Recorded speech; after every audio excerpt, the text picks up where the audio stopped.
Here, Dr. King points out the obvious conflict with his very own nonviolent movement at home, while the U.S. government perpetuates violence in the Vietnam War.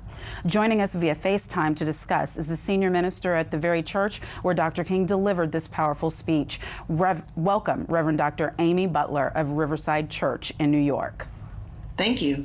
So glad that you are with us. Still on our panel, we have Greg Carr, Brandon Cooper, Avis Jones-DeWeaver, and Kim Keenan. First, going to you, Dr. Butler, what is it like to be just right now at the helm of leadership in a place where so much history took place?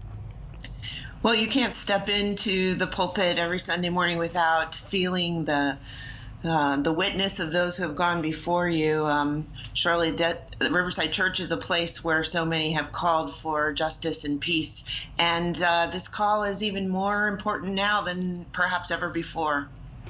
What is it like on a Sunday, I would say? Do you have a mix of people who are coming because Dr. King was once there and the people who are just part of the regular parishioners? How much of your audience is people who are trying to get a snippet of history?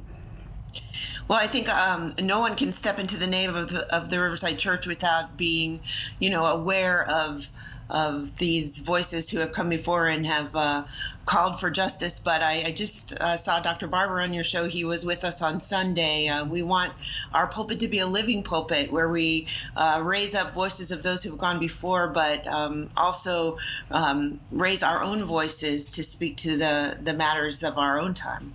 And that's one of the things that Dr. King's speech, I know you know, talked about. It talked about the fact that our very own government has been a purveyor of violence and how hard it is to tell young people on the street to not do violent acts when they're watching what's happening in our government. What is that friction like, and what can we do about it?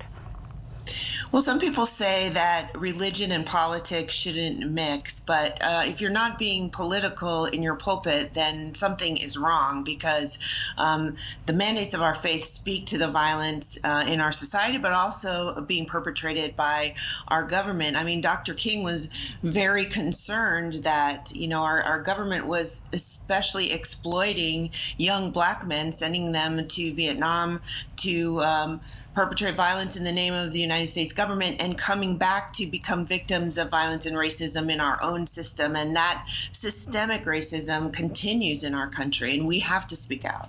Absolutely right. Dr. Carr, we're looking at young black males who are still disproportionately serving in the military or being sent to jail or dying on the streets. Not a lot left in between. No, I mean, when King spoke to these young brothers and sisters in the wake of the long, hot summers of '66 and '67, they looked at him and said, they're sending my family to Vietnam.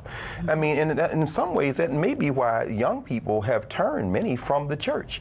I mean, when you take a stand, you have to be prepared not only to suffer consequences, but what you will also do is inspire people of common goodwill to join you. Maybe if our churches took these types of political stands, they might see more young people in those pews on Sunday morning. That's a good point. Avis. Absolutely. And I also fear that with this psychopath in chief in office, that he is really moving us towards a new war, a new escalation in violence.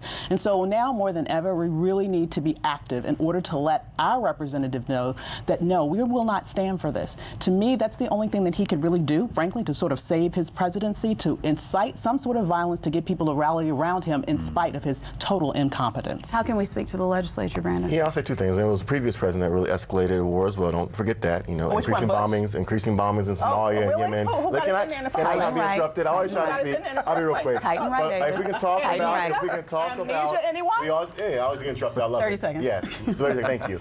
You like to cherry pick Dr. King's words, one words that I like to reflect on that has not been talked about today. He said that the GOP is not the party of the God Almighty, neither is the Democrat Party. They both have weaknesses, and that he was not bound to either party. That's right. And so even Dr. Carr said earlier, this issue goes beyond politics. And I hate that sometimes it goes and always just Republican, Democrat. It's not about that. We can be, I side with Rand Paul. I know you don't like him on some issues, but I side with him on foreign policy. There's definitely things we can do to pull back our foreign policy and invest some more in our country. Kim?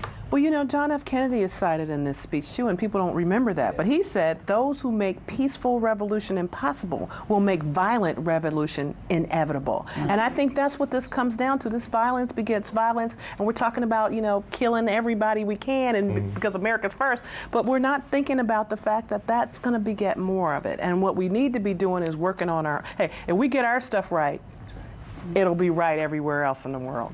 Absolutely right. Thank you so much, Reverend Dr. Amy Butler, for joining us. A peaceful protest turned deadly. 37-year-old black man was shot and killed by Baton Rouge police. His hands are in the air, and you still get shot by the cops. Oh my God, please don't tell me he's dead. We're not going to let hate define us. Race is a big part of this. If truly all lives matter, then all lives need to matter equally. What we require is action. What we require is accountability. We understand that black lives do matter, and we will keep focused on this issue. News 1 Now, every weekday morning at 7 on TV 1.